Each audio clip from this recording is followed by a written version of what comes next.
Mahigpit na binabantayan ng pulisya ang mga terminal ng bus sa Metro Manila kasunod ng pagkakakumpiska ng 9 na sachet ng droga sa isang terminal sa Alabang, Muntinlupa. Ang talamak na bentahan at paggamit ng droga sa lugar ang hininalang dahilan ng mga aksidente sa daan. Balita hatid ni Micaela Papa.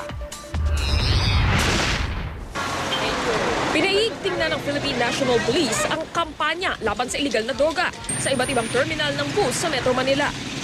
Iyan ay matapos makakuha ng 9 na sachet ng hinihinalang shabu sa isang bus terminal sa Alabang, Muntinlupa sa buy-bust operation ng PNP Anti-Illegal Drugs Special Operations Task Force.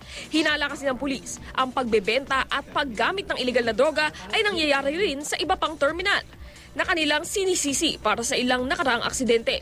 Dahil dito, paiigtingin daw ang surveillance di lang sa mga bus terminal kundi pati na rin sa mga sakayan ng jeep, AUV at mga tricycle. Para malaman din naman nila na yung ibang driver ay hindi naman talaga gumagamit. Matagal nang usap-usapan ang kalakaran ng paggamit ng ilang bus driver ng illegal na droga.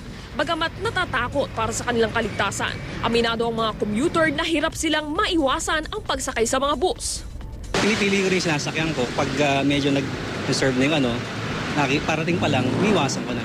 Anywhere naman, sa jeep din, marami naman mga snatchers. Kaya parang kahit saan ka sumakay, wala talagang safe. Micaela Papa, GMA News.